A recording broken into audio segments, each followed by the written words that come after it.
প্রণতস্মি দিবাকরম সর্বমঙ্গল মঙ্গলম বরেণ্যম বরদম শুভম নারায়ণম নমস্কৃত্যম সর্বকর্মাণি কারয়েৎ একদন্ত মহাকায়ম লম্বোদরম গজনাননম বিঘ্ননাশং পরম দেবম হে রম্ভ প্রণমামহং বিষ্ণু নমো তস্যতদ্দ পূর্ণমাস্যাম সত্যনারায়ণ পূজা উপলক্ষান্তে যেটা নাম মন্ত্র বলবেন। শ্রী বিষ্ণু প্রীতি বলেছেন যে শ্রী বিষ্ণু প্রীতিকাম অদ্য দিনে সত্যনারায়ণ পূজা উপলক্ষান্তে পুষ্পাঞ্জলি কর্মাণি অহং করিষ্যে। নমো নমস্তে বহুরূপায় শঙ্খচক্র ধারায় চ পদ্মনাভায় দেবায় ঋষিকেশায় পতয়ে নমো। নমো তৈলক্য পূজিতে শ্রীমন সদা বিজয় বর্ধনম শান্তিঙ্কুর গদাপানি নারায়ণম নমস্তুতে। নমো বৃন্দাবৈ তুলসী দেব্যৈ প্রিয়াবৈ কেশবস্য চ বিষ্ণু ভক্তি প্রদায়িন্যৈ সত্যবত্যৈ নমো নমঃ। এষ সচন্দন পুষ্পাঞ্জলি সত্যনারায়ণ দেবতাভ্য সহিতায় তুলসী দেব্যৈ নমো নমঃ। আবার হাতে একবার নিয়ে নেবে।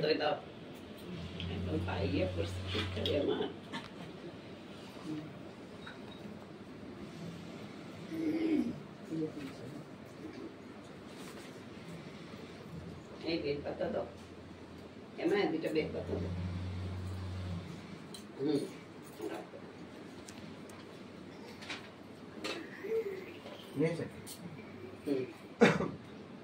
নমো নমস্তে বহুরূপায় শঙ্খচক্র ধারায় চ পদ্মনাভায় দেবায় ঋষিকেশায় পতয়ে নমো। নমো শঙ্খচক্র গদাপানে দ্বারকা নিলয়াচ্যুত গোপালং পুণ্ডরীকাক্ষং রক্ষমাং শরণাগতম অমোঘং পুণ্ডরীকাক্ষং নৃসিংহং দৈত্য সুদনম ঋষিকেশং জগন্নাথং বাগীশ্বর বরদায়কং লক্ষ্মীকং ধান্য রূপাসি প্রাণিনাং প্রাণো দায়িনী দারিদ্র দুঃখ সংহন্তি অষ্টলক্ষ্মী স্বরূপেণ্যৈ ধান্য লক্ষ্মী নমো নমঃ মহালক্ষ্মী নমো নমঃ। নমো নমস্তে সর্বভূতানাং বরদাসি হরিপ্রিয়ে যা গতিস্তৎ প্রপন্নানাং স্বামে ভূবর্ত দর্শনাৎ। নমো কুবেরং ধনদং খড়গং দ্বিভুজং পীতবাসসং প্রসন্ন বদনং দেবং যক্ষ বুজ্জক সেবিতম। এষ সচন্দন পুষ্পাঞ্জলি স্বলক্ষ্মী নারায়ণায় কাঙ্কুবেরায় পাদপদ্মে সমর্পিত মস্তু। দিয়ে দিন। এইখানে ধর আমার নাতিরে তোল, আমার নাতিরে তোল। আমার নাতি কি সুন্দর অঞ্জলি বলছে, দেখ। মন্ডল মধ্যবর্তী নারায়ণ সজ সিজাসন সন্নিবিষ্টম কেউরবাণম কনকং কুণ্ডলবাণ কিরীটি হারি হিরণ্ময় বপুধীত ত শঙ্খচক্র নমো সর্ববাস্তু ময়ং দেবং সর্বাঙ্গাস্তু ময়ং জগৎ প্রীতিধরুস্ত বিজ্ঞেয় বাস্তুরাজ নমস্তুতে। এষ সচন্দন পুষ্পাঞ্জলি স্বনারায়ণায় বাস্তুপুরুষায় পাদপদ্মে সমর্পিত মস্তু।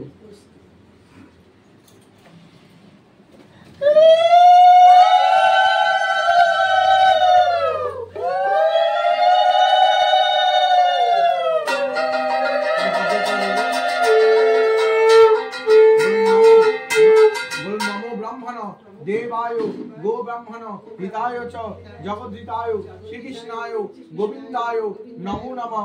हे कृष्ण करुणा सिंधु दीनबंधु जगत्पते गोपेश गोपिकाकांत राधाकांत नमोस्तुते।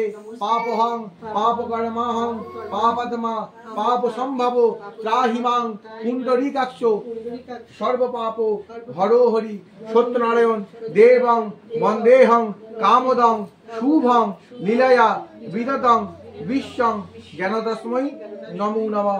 मंत्रहीनं भक्तिहीनं ক্রিয়াহীনং জনার্দনম যৎ পূজিতং ময়া দেবং পরিপূর্ণং তদস্তু মে। সত্যনারায়ণ দেবতাভ্য আশীর্বাদ ভবতু।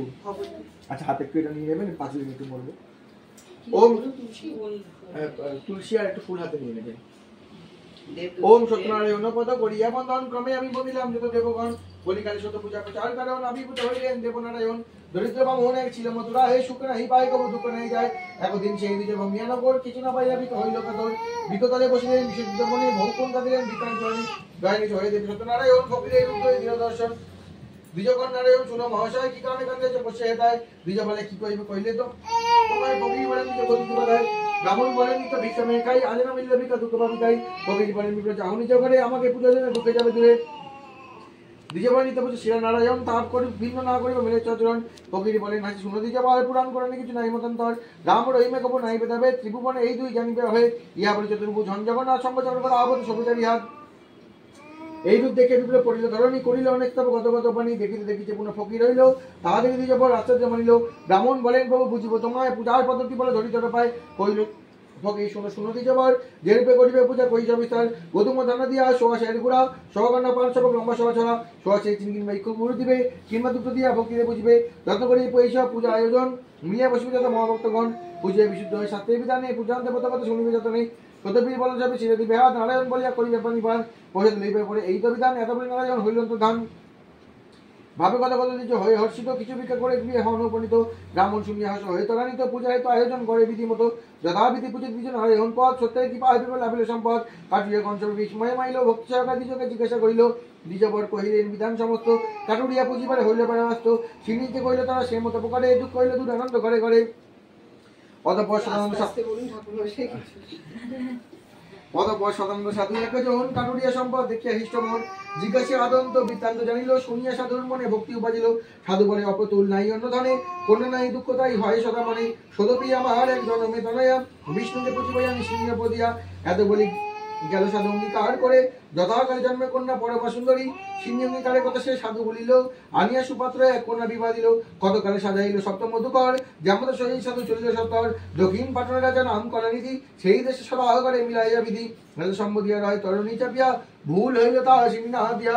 ভূপতি ভান্ডে গান্নাতি যা ছিল নিশির মধ্যে এসে সাধু পরিপূর্ণ হইল। স্বল্পে রাজা তার সর্বস্ব লইল যেমন শ্বশুর লয় কারাগারে পড়িল। রাজা দেশে কোটা হইল মশানে লয়ে যায় পাত্রে অনুরেতা ধরে পান পায়। কারাগারে বন্দি তাকে শ্বশুর জামাই কি কইব ভাই দুঃখে সীমা নাই। এখানে সাধুর কর্মী আর তার সুতা অতি বিলম্ব দেখি মহাসুতা। সঙ্গতি বিনষ্ট হয়ে পড়িল কষ্টেতে দাসিয়া হইয়া থাকে পরে বিয়েতে। একদিন সাধু কন্যা বেড়াইতে গিয়া আনন্দিত দ্বিজের গিয়ে সিংহী দেখিয়া বিজয় জানিয়া কন্যা মানত করিল। পিতা হর প্রতি আসে কামনা করিল। এত বলি গৃহে গেল সাধু তনয়া সতনায় তাহে উপাজিল দয়া। শ্বশুর জামাতে যথা বন্দি কারাগারে নারায়ণ স্বপ্নে কন সেই নিব পরে। শুনো রাজা মহাতে যায় আমার বচন কলিকালে পুজে আমি সত্যনারায়ণ। সদাগর দুইজন শ্বশুর জামাই বিনা দোষে বন্দি আছে তোমার কারাগারে। রাত্রি পোহালে পর 2 সদাগরে 10 গুণ ধন দিয়া তুষি বেড়া ধরে। বলিতে বলিতে হইল মোহন মূরতি স্বপ্ন দেখে চমকালে উঠাই জানিপতি। প্রভাতে উঠিয়া রাজা সবার গচর মুক্ত করি আনাইল বন্ধু সদাগর। বস্ত্র অলঙ্কার বহু ধন দিল সাধু তুষার রাজা বিদায় জানাইল। উত হইল ঘাটে সাধু হইল কোলাহল সাধু রমণী কোনা শুনি কৌতূহল। তরস সামগ্রী অগ্রে ঘরতে লইয়া ছিন্ন করিল সাধু হরসি হইয়া। প্রসাদ লইয়া তবু সরে করো প্রাণী